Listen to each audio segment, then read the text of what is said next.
Perfect. All right, so I'm going to get started. So hi, everybody. Thanks for joining us this evening. I am John. I am the event coordinator here at Murder by the Book, and we're super excited to be partnering with Mysterious Galaxy for this event tonight. While Brad is chatting, if you have questions, please post those in the chat below, and we will, like he said, we'll leave some time to get to those.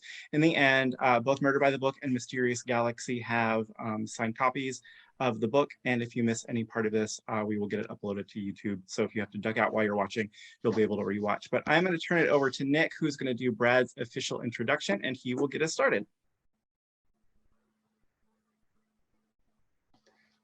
Perfect. Hello. I'm Nick, the Director of Events for Mysterious Galaxy. I am so thrilled to be here with Murder by the Book for this. So today we are talking about Brad's latest novel, The Lightning Rod. He is the New York Times bestselling author. His books have spent over a year on the bestseller list, and he has been translated into 25 different languages. So his latest novel, The Lightning Rod, is the second book in his Escape Artist series, featuring the return of the mortician Zig and artist Nola Brown.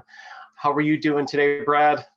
I'm good. I'm going to say one thing that is the most important thing I want to say. That is a thank you to Nick and to John, to Mysterious Galaxy, and of course to Murder by the Book. I am proud to say that not only do I know both stores, I've done multiple events in both stores. I love both stores. I know the owners of both stores. And in fact, I can tell you that I think I was with Mysterious Galaxy for my second or third book, which is a long time ago, which means they're old and I'm old. And I can tell you that I was at Murder by the Book for my very first book ever. And Murder by the Book holds the record for the least amount of people to ever show at one of my book events. It was back when David and I were, it was 10th Justice, very first book comes out. For the first hour, I'm not joking, you come back for that. Now I see you come back for that. The first hour, nobody shows. 0.0 people show. I still sit there waiting at the table, waiting for anyone to come. And after the first hour, my friend Marla and her mother from law school show, and they come and they make me feel like I have someone who loves me in the universe. And we had a great time. After that, to date ourselves, David and I went to go see the South Park movie. That was what we did that night. Wow. And so I will forever relate that to Murder by the Book. I owe it forever for that. And obviously, I just appreciate all of you who came here and joined us tonight. It means more than I can express, and I express for a living. So thank you. I appreciate that. To tell you about The Lightning Rod, I'm just going to keep talking about John, and every time he leaves, just to make him come back. So then John said, come back. That means he's not even listening now. Let's really talk about him. So to tell you about The Lightning Rod, I started researching this book almost 5 years ago. I can't believe it, because I was working on it before the Escape Artist came out. It starts with one of my great neuroses of life, which is one of the characters hands his car keys over to the valet, and at a fancy restaurant. The valet takes the car keys, gets in the car, but instead of parking the car, what the valet does is he hits the little button on the steering wheel for the GPS and says the magic words, "Go home." And the car plots a route to the man's home. And now this valet has the man's car keys. He has his house keys on that same keyring, and he has directions to the man's house. This is a robbery. What happens, though, when he breaks into the man's house is that someone's waiting for him with a gun, because this is not a robbery at all. This is a trap. And what happens is when our valet's body turns up dead and one of the bodies goes to our hero Zig, you quickly see that Zig sees something on that body that no one was ever meant to see, and it leads to one of the government's most closely guarded secrets. I just officially ruined chapter 1 of The Lightning Rod, but that is basically how it opens. And what The Lightning Rod asks is, what's the one secret about you no one knows? Because as they're about to find out in chapter 1, it's about to come out. And for me, this book also let me, I've done the secret tunnels below the White House. I've done the hidden labyrinth below the Capitol. I've even done the little hidden almost city that exists below Disney World, the little tunnels that are below Disney World, which are amazing and intertwined there, because how do you think Mickey Mouse gets around that part? So I love finding kind of things that are just hidden in plain sight. For this book, I found out about, and this is true, obviously the book's all fiction, but it is true that the government has nearly a dozen secret warehouses hidden all across the country that take care of bioterrorism and bioterrorist attacks, whether it's hantavirus, whether it's Zika, whether it's smallpox, whether it's anything you can name, anthrax. And what's really amazing about it is whether you're in San Antonio, whether you're in Houston, whether you're in obviously San Diego or New York City or anywhere in between, Idaho, they situate these warehouses near airports that are right in plain sight. And they make sure that if there's an attack, a terrorist attack, that within a couple hours, they will have a push package full of antidote on your doorstep. And I was like, you're telling me the government has a secret warehouse that nobody can go inside and you can't know what's in there? I want to know what's in there. So what you see when you get to the final chapters of The Lightning Rod, what you're going to see in there, I didn't make up. It's all real. And everything you see in there is based on real research that I did working with them 5 years ago. And of course, what happened is in the midst of while I was writing the book, COVID breaks out. Now, I had unprecedented access to these warehouses, got to go to their like super duper headquarters and see where the kind of mind meld happens between all and all the coordination happens. And then COVID hits and no one's getting into these places today because obviously they're in the midst of it. So that was just a fun part to me, is to kind of pull these things apart and make them part of the plot. And then of course there's, I always love looking at those details. Like I have a friend, I wanted to know, how does the government send secret messages, right? They got to send them somehow. They can't do it like the rest of us. And a friend of mine who worked in one of the top acronym secret agencies said to me, here's what you got to do, Brad. Let's pretend that you want to send a message and you and Nick want to send messages to each other. If you hit send on your email, I don't care if you send it on WhatsApp, I don't care if you send it on Signal, the moment you hit send, it's out into that internet universe. Someone can crack it. All you need is an encryption program and it's gone. So he said, here's what you do.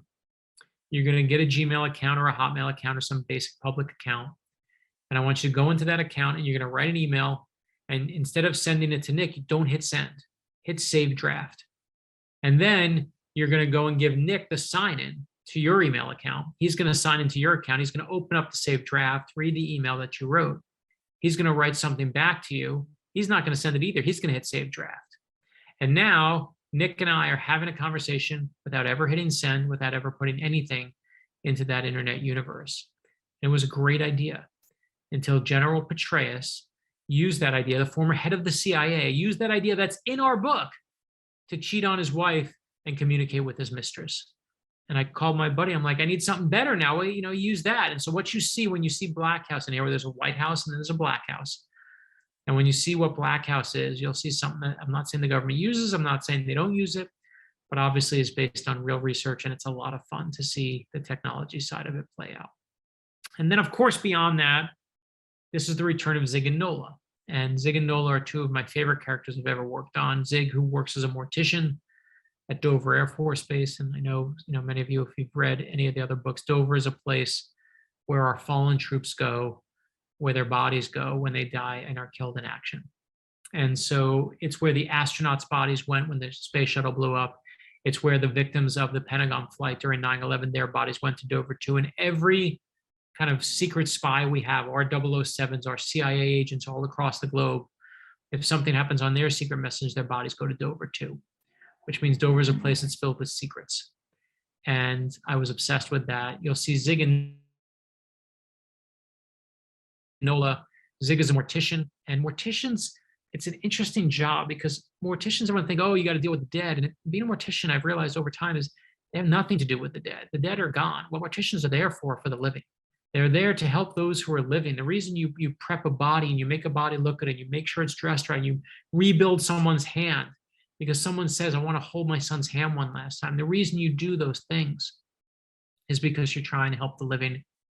And what you're trying to give them is the one thing that almost nobody gets when they lose someone who splits their soul in half because they love them so much, is that elusive thing when you lose someone, which is closure. And Zig is trying to give people closure. he lost his own daughter, never got closure, and kind of feels by helping other people that maybe he can bring some peace to them that he doesn't have. And then there's Nola, one of perhaps my favorite character I've ever worked on. Nola is a force, and she is an artist called the artist in residence for the U.S. military. I found her years ago doing research where I was in a military facility, and I saw that the Army had all this art on the walls, and I was like, why does the military have all this art? It makes no sense. And they said to me that since World War I, and this is true, the U.S. Army has had an artist in residence, a painter on staff who paints disasters as they happen, whether it's storming the beaches of Normandy, whether it's 9/11, Vietnam, Korea, wherever it is, they're painting it. And I said, you're telling me that everyone else is running with guns blazing, and you got someone racing in with paintbrushes in their pockets? That person's crazy. I got to meet him. I want to meet him. And they said, her. You mean you want to meet her? And that's where Nola was born. And when I think about Nola and Zig, I don't know, I think, it's my 25th year doing this, 25 years of, not only just writing books, but coming out and talking to you about them. And I think if this was like my early days, I'd say, oh, I love Nola and Zig, and, I made them up, and they're, they helped me go on these adventures. But I really feel that what Nola and Zig, it's taken me a while to realize, is when I was in my 20s, I wrote about people in their 20s because that's who I was. And when I was in my 30s and I got married, I wrote about people who got married. And then I had kids and I started writing kids' books. And then, Nola and Zig, obviously I lost my parents. I started kind of being focused on death and how do you get over that? But what I've realized more about that simplistic view is that, Zig believes that the world, if you put more kindness in it and more generosity in it, that the world will be a better place. It's a beautiful idea. It's a completely naive idea, but it's an idea worth fighting for. And Nola has the opposite belief. She believes if you want the world to make sense, you grab it by the throat and you make it make sense. And that's a true belief also. They're both right. And those two beliefs are kind of my own little internal battle for my mind. It's me trying to figure out who is right. Part of me is Zig and part of me is Nola. And I'm still, to this exact moment, not sure who is right. I firmly believe that both are right. There's never one way to do anything, really, especially when it comes to trying to change the universe or something as complex as that. So that's kind of the where it comes from, and the big idea of it. And obviously the adventure has always been, what do we have to say about these characters? And what you'll see in this book is, rather than just seeing Nola and here's Nola and here's another adventure, and we put Zig on another adventure and here's his adventure, you'll see Zig and Nola change throughout this book, and you'll see Nola's greatest secret revealed, and as well as seeing one of Zig's. And I think that to me is the real fun, the emotional core of the book, is watching those stories of Nola when she's young and seeing where she comes from. The fun also for me has just been watching my own family kind of read the book. My son, it's the first time the second time, my son, I think he's got like 50 more pages, but he picked up the book. And, I know all of you can read the book, but I'm not going to see you read the book. My kid's reading it in my house. And I was like, uh-oh, here we go. And so watching him read it, he reads the first chapter. He's like, I'm having a heart attack. And he's like, Dad, good first chapter. I'm like, okay. And I'm like, in every chapter, he's like, got a comment for me. So that's always appreciated. But obviously what you're going to see inside, I won't ruin any of that stuff, but you'll see Zig and Nola, and I won't even mention the new character that you're going to meet, but there's a lot of fun ones in there. But what is always fun to me on these adventures is not having you sit at home and then watch me talking on a screen on Zoom. You do that every day for work. We all do that every day now. But I'd love to, you can ask all the questions you want. You can put them in the chat. You can ask anything you want. You can ask about Zig and Nola, but you can ask about the kids' books. You can ask about the nonfiction books. You can ask about what we're doing next in film or TV or anything else. And let's see where that goes. But you can truly ask anything. If you don't come to the signing, you get nothing. But if you come to the signing, I brought surprises on my phone. If you ask the right question, you will get a surprise. I will find it for you right now. I'm going to do it. And I'm going to find all the ones that I did bring for you, because there are things that I bring just for the people who come to sign. So please ask anything you want, and then we can have some fun and see where we go. Awesome. So start off, the thing I always like to ask people, Brad, is, so do you think that people need to go back and read the first book in the series, or can they jump in with the lightning rod and be fine? No, in fact, the first review I got beside my son's was, I never read The Lightning Rod. I never read Escape Artist. I read this. It was great. You know, I very clearly understood after doing a series before that you're gonna have people who pick it up. And in comic books, there's a saying that says every comic book is someone's first. So you got to set the stage every time. So you don't have to remember anything. You don't have to know what happened. You could have read, you know, Escape Artist 4 years ago and you're in middle age and you don't remember anything anymore. It's okay. Don't worry. I am here for you. I'm here to take care of you. Just start. If you never read it, it's okay as well. Just jump in. And so how do you balance that when you're starting? Like you said, you've done series before, so you're well versed in being able to have people jump in. But how do you know how much info you need to put in from the previous book to get people caught up? You know, the honest truth is I've used the same readers for my books, my same high school friends, my wife, for 25 years now. And the honest truth is they tell me, they're like, "Who's she again?" I'm like, "Oh, I need to explain who that is. What'd he do again? I know he worked. What was the play?" And so you can see where the question marks come. And then some of it is also, you learn it over time. You know, Elmore Leonard said, you got to make sure when you write your book, you got to leave out the parts that people skip. And you got to basically leave out the bad parts and only include the good parts. And so there's just an art form to confine it. It's like a recipe. You know, you put too much salt in it, it's too salty, and you're like, "Oh, I screwed it up." So, you know, you got to do something to kind of like reduce that salt level. And, you know, you just, it's like finding out the whodunit part. Like, if you have too many clues and everyone can guess the ending, you remove 3 clues and everyone's like, "That's not fair. I didn't see that coming." So you're like, "Okay, I'm going to put 1 clue back in." And then you get that Goldilocks moment where it's just right. And to me, that's the fun, is just finding that just right part.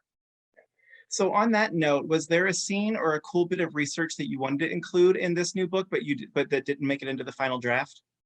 There's a couple scenes. I won't ruin anything by this, but you'll meet Nola's brother in this book. And Nola's brother becomes obviously a huge character in this book. And I did full flashbacks. Obviously, I always do them for Nola, but I also did her brother, and you'll see some of them in there. But the truth was, I cut, I think, about 3 different scenes that I had written, just because once the plot got going, every reader that I gave it to was like, "I don't want to go back anymore. I want to go forward. Like, I want to see the next thing." And so they came out really at the end. We were like, there was one part where everyone just seemed to be slowing down. And I was like, that's why they're slowing down. They're going backwards instead of going forwards. And so we just literally plucked them out and tightened the book up from it. And you know, if we did like some self-important DVD vanity cut, we would put them back in and impress people. But for now, they just remain there. And I guess that one day I should actually do like a reading of just cut stuff. That would be fun. But to me, that's the one that kind of made the cutting room floor. And when you cut stuff like that, is that stuff that you just hang on to in case it might pop up in a later book or might make sense later, or is it just pretty much gone?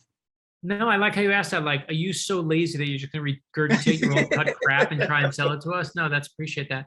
You know, I definitely keep it in the back of my head. And if there's a place for it, I guess I could use, but I tend never to go backwards. I really do. I feel like once you cut it, it's done. And maybe like, again, when, you know, it used to be that cut stuff was cut stuff. And now we, of course, see director's cuts, and we see the, you know, the Blu-ray cut and the special thing. And it's all just really crap to sell you more stuff, right? It's so you'll buy the new Blu-ray, even though you have the DVD. I don't know. I just don't really believe in that. I feel like there is one scene, there's one that I cut that I was like, I don't want to cut this. I remember thinking, this is a good, solid scene. And I'm not joking, like, you could have caught me on a different day and I might have kept it. And that's the one there. And I might use that again just because I liked it. But I don't know. I don't feel the need to kind of go backwards. I like kind of bringing your best every single time you go out. Yeah. And to me, if it's cut for a reason. So has the evolution of Nola and Zig's character surprised you, or have they changed the way that you intended them from the start? Yeah, that's interesting. I think for me, you know, if I'm being honest, I did Beecher White as my first kind of recurring hero. And I didn't actually even tackle him. I've been writing comics for some time, but it wasn't until I was writing Superman and Batman that I finally realized, wait, I always avoided doing a recurring character. And then finally I was working on Superman and Batman for DC Comics, and I was like, wait, these are recurring characters. You can do a lot with the recurring characters. I always thought in my head, if they're recurring, there's nothing new to say. You have nothing new to say. And then I was like, that's not true. There's always something new to say about Batman. There's always something new to say about Superman. You're just being lazy. You just got to dig deeper. And what I learned doing Beecher is that's only halfway true. The reality is you have to create a character that's deep enough that you can keep scratching and keep finding something new. That's what it takes to do that recurring character. And so for me, Zig and Nola are built like that in a way that I don't think Beecher was. I love Beecher, but Zig and Nola have something different at their core. It's not just, their background and then their problem is solved and then they move on. Their problems will never be solved. Zig will never get his daughter back. She's never coming back. It's his problem forever. He will never have a daughter. Nola was thrown away like trash as a little girl. She will never have the family and the father she wants. That's the true north of the books for me when it comes to them, that they will never get what they want, but maybe together they can build something that is a little bit, not better, not worse, but just, something that's different. And I do think that they do evolve. They did surprise me at the end of this book. There's a little bit of like, it's just that another layer when you scratch deeper that I was like, oh, there's room for that too. So yeah, they always surprise me because they're characters now that have been around for, 800 pages for me. And it means I've spent, 5 years with them. And you can't spend 5 years with anyone you love. Or I guess you can and just think nothing's changed. But if you do, then you're not looking hard enough. So you mentioned comics. So you've done comics. You did the Decoded TV show. You've done a nonfiction book about about a secret plot to kill Abraham Lincoln. You've done these fantastic kids nonfiction books too. How does all of that different media and stuff, does that have any impact on the way that you write your fiction and thrillers like this? I mean, I should say yes, but it doesn't. I mean, I mean, I can impress you and be like, oh, yes, I understand all the genres separately. And I, like an artist, to approach them indeed differently. And that's crap. I mean, a good story is a good story. And yes, when you do a kid's book, you have to have less murder and you're not going to use, obviously, curse words. Metaphor doesn't work on 8-year-olds. So there's certain language that you may just make it a little bit whatever. But I have a buddy of mine whose father was this well-read, kind of wise man. And he said to me, Brad, he thought he was giving me a compliment. He says, Brad, you know what I love about your books? I've read so many of your books now. They're so entertaining. You never use anything more than a 2-syllable word to tell your story. You never use like a 3-syllable word. And I think he thought he was being complimentary. And I think he was like, you're so simplistic, Brad. You are so, and I remember thinking like, thank you. But the reality is I'm proud of that. I'm proud that I don't need to like rely on, I like that, I've used lines from I Am George Washington, which is a children's book for 6 to 12-year-olds. I've used similar lines. In fact, literally copied the line and used it in the finale of The First Conspiracy, a nonfiction book that was on like, all the Goodreads awards for the best book of the year for adults. It's the same exact friggin' lines. And why? Because they were good lines that speak to you whether you're young or old. And to me, if you want to tell a good story, you better be able to speak to everybody. Otherwise, you're going to just lose audience. So I don't treat anything differently. Obviously, if you write a comic book, you have an artist like Chris Eliopoulos or someone like that to make sure that, they're executing with you. But otherwise, I really don't change it that much. I just think of, okay, what's the good story? Where are the good parts? Because I got to put the good parts in. And it seems like the I Am books would be perfect for that because you have to take these complex lives of these real figures and boil it down to kind of those simple points to fit in like a 30-page book with illustrations. Yeah, no. I mean, listen, when we do the I Am books, you got 40 pages. That's what I have. I really have 38 pages to tell the story. And they're not long pages, right? You're going to get like a couple lines on each page because they're kids' books. So you got to kind of, again, going back to Superman and Batman of it all, Superman and Batman are such great characters because they're shaved to a fine point. Like if I said to you Batman, and then the next scene Batman gave up, you just know in your core that's not Batman. Batman doesn't give up. That's the core of being Batman. He doesn't give up. You know that that's the wrong scene because that character is so well developed to such a fine point. You know exactly what they should do or shouldn't do next. If you said, then Superman was a jerk, you're like, no, wait, something's wrong. And the reason that happens is because thousands of writers and artists have honed that pencil to its finest point, so it's like a knife now. And that's what I feel like when it comes to the I Am books or when you're doing nonfiction is you've got to kind of like shave it to its just the perfect point where you have just the best parts, just the core of who that person is. And that's just, you have to have a good sense of what the good parts are, but that to me is no different than a novel. Like I take out the parts of Zig or Nola that are boring and keep the parts that are good. You're still doing the same thing. So, but definitely the I Am books are where we use that trick the most.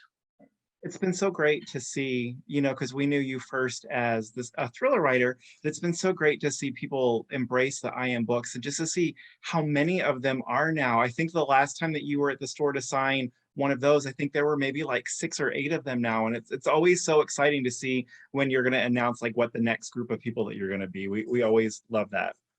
Oh, I'm so glad you asked me that question about what the next book is, because I brought it for you people. This is what I promised. I promised this. I promised that I did here. Watch, I'm going to show you what I did. So one of the things that I was very proud of doing is I really wanted to reward the people who come to these events. I'm looking out for you. Those people who are home tonight, they're dead to us. They're so dead to us. So I put this on the internet a little bit ago, and it's me holding. You can see a cover. It's a redacted cover. You see it? Yep. And it says "Blank Conspiracy." Mm-hmm. And I said, if you come to the book signings, I will tell you what the next conspiracy book is. I will tell you what the next kids book is. You will be rewarded. Those who stay at home or don't register and don't care about Mysterious Galaxy and don't care about Murder by the Book, you're dead to us. But I will tell you who are here, the next conspiracy book that Josh Mensch and I are doing is the Nazi conspiracy. The only thing I ask, don't tell anyone. Forget those people at home. Don't tell them. Don't put it on the internet. It's yours. It's our secret. We're taking the blood oath. Give the blood right now. It's called The Nazi Conspiracy. It's about a secret plot to kill Winston Churchill and Stalin and FDR all in a triple assassination event. It's an incredible true story, a lost part of history that no one knows. And we are telling that story that'll come in 2023. You now know it and no one else knows it. And then don't tell anyone this. Don't take screenshots. Don't, my editor will kill me. Truly will kill me. She doesn't even know I'm doing this. Don't tell her. She's not watching. But we are doing, so the next kids books, we've announced some of these, but I'll show you them anyway. I don't care. So we're doing Dolly Parton next. Amazing. Okay, that we announced. That's fun. Whatever. You know that. I know that. It's great. Then we're doing I Am Superman. Awesome. And then we're doing, which people have seen, I Am Batman. And now you're going, Brad, I know all this. Well, yeah, you know this one you don't because we didn't announce it yet.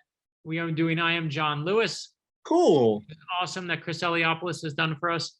This beautiful art, and nobody knows that. And I know you don't know that because I didn't tell anyone. So that becomes the next in the I Am book series. And I love the fact that we get to do a book that's really about protest and fighting back against injustice. That's a vital book for us right now. So those are the ones that are coming next. So Batman and Superman, are those the first those are the first fictional characters you've done for the series, right? Yeah, so what we did was we wanted to do, we obviously have Ordinary People Change the World. This is going to be called Stories Change the World. And what Chris and I wanted to do is, both of us grew up on Batman and Superman, and we're doing Wonder Woman also. And I got my values from those comics. They taught me about how to be a good person and how to help someone who's in need and how to, hate bullies. I mean, I hate bullies. And I learned so much good stuff from what was really just a figment of two kids' imagination. So the story tells that story about the origin of Batman, the origin of Superman, the origin of Wonder Woman. But the fun of it is also at the very end on the last page is you see the creators of it. So Superman was created by two 17-year-old teenage boys. And it just shows kids right there the power of imagination. Like you can use these stories to put good into the universe. So that's a really, really fun book for us to do. So it is called Stories Change the World. So we do Dolly Parton and I Am Pay come out in June. And then I Am Superman and I Am Batman come out in September. And then Nazi Conspiracy comes out in January of 2023.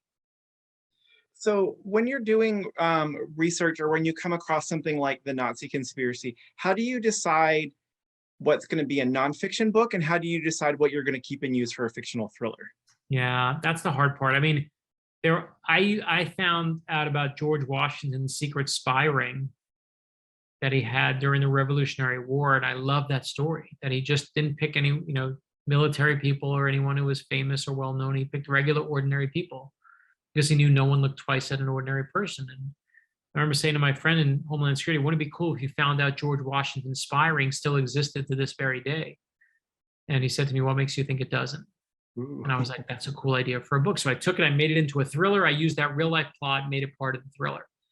But I couldn't stop thinking about the plot. I couldn't stop thinking about what they were up to. I couldn't stop thinking about the plot to kill George Washington. I just couldn't shake it. And when I can't shake something for months, that's when I know I need to use it somewhere. Like something's going on. Because a lot of things that, when I find myself and I got nothing to do, when I go deep diving into some random part of history and I keep going back to that part because it's still gnawing at me, that's when I'm like, that needs to be a nonfiction book now. It's deep enough. Kind of like we were talking about before, characters scratching them deep enough. When I keep scratching and I'm still interested, that's when we're like, let's go. And let's be honest, I mean, a triple assassination event by the Nazis at the height of World War II, it's just a cool story. And how did I not know that story? So once I found it, I was like, I know I'm never shaking this. It was too good. So do you find it difficult mindset wise to shift gears when you're doing like an adult thriller or the nonfiction books, or does the story dictate and make it easier to do that?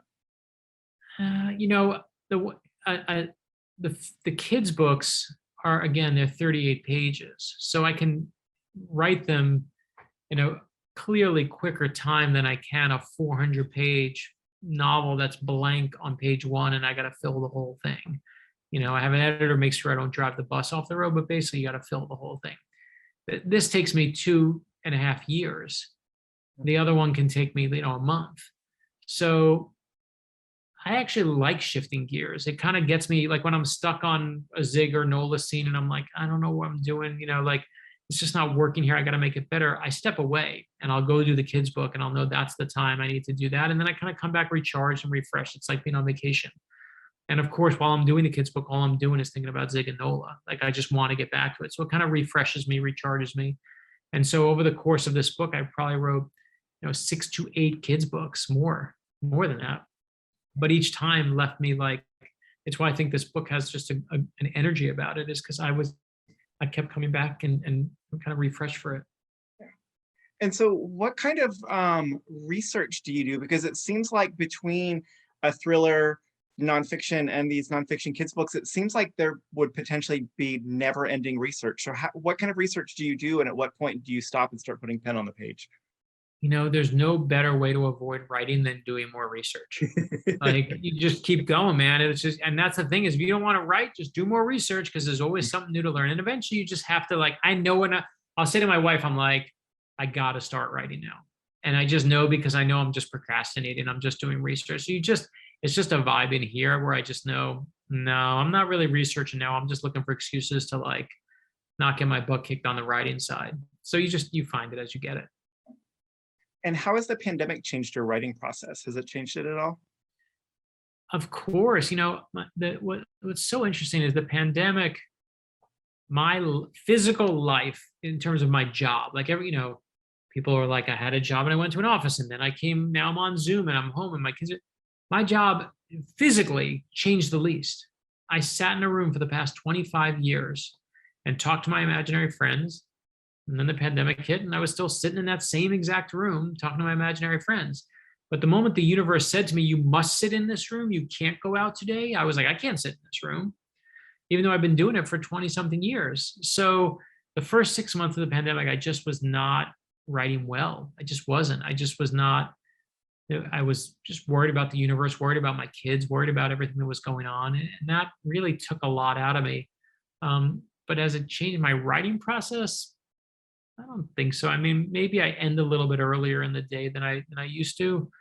So I try to find some efficiency, but I also know that I'm not traveling as much. I mean, my travel schedule used to be crazy, doing speeches, doing talks, going to libraries, doing this, book tour. This is the first book tour in 2 years I've been outside the house.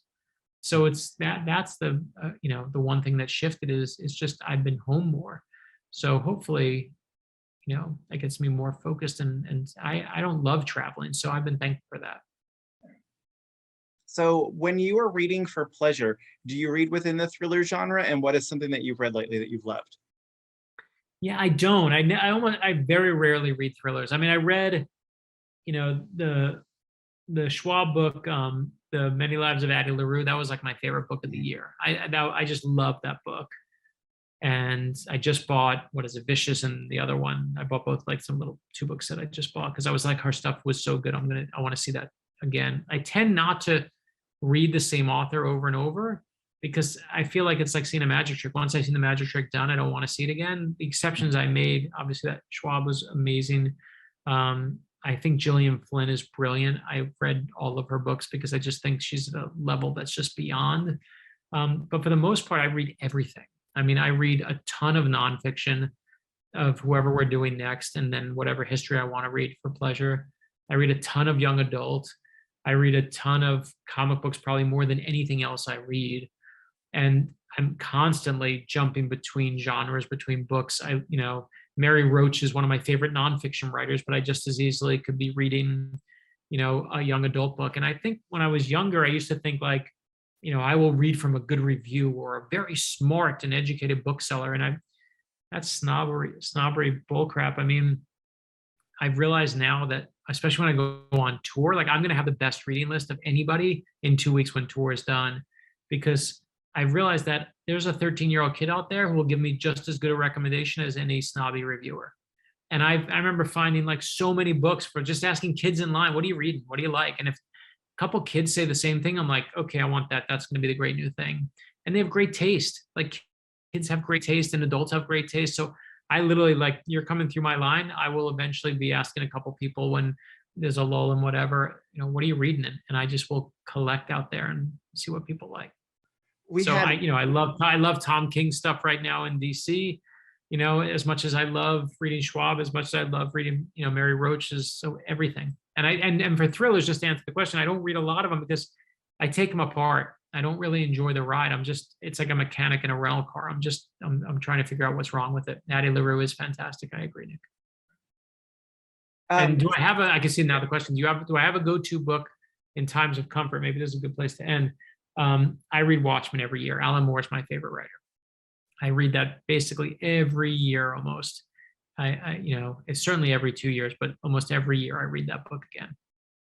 Perfect. Yeah. So like I said, I think that's a perfect place for us to end. So for everyone who is watching, as we said, if you missed any part of this, we're going to get the links sent over to Mysterious Galaxy, and we'll have it up on the Murder by the Book YouTube channel. We'll do it unlisted for a couple weeks till Brad's done with the tour. So that way any of the special stuff that he's announced will still be special. Nick is back with us. As we said, both Murder by the Book and Mysterious Galaxy both have signed copies. So if you haven't picked up your copy of The Lightning Rod yet, please do. We've got them. You can order them from either of our websites. Brad, it was so great to see you again. And Nick, it was great to meet you. I'm so glad we got to partner up and do this. Me too. This is wonderful. Thank you so much, Brad, for doing this. And thank you, John, for help facilitating this. This has been great. Yeah, and listen, thank you to everyone out there for 25 years of support. Huge thank you to, let's see if I can do it, Mysterious Galaxy. Oh, it's right the way. I don't know where I am. Mysterious Galaxy and Murder by the Book. I'm doing this right. But seriously, thank you for being there from my start and for my late days as well. It means more than I can really say. We're so excited. It's so good to see you even virtually. So we can't wait till we get to see you back in store. I'm sure Nick feels the same way. We can give you a hug and get to hang out. So you guys take care, and we will see you soon. Good night. Thanks, everybody.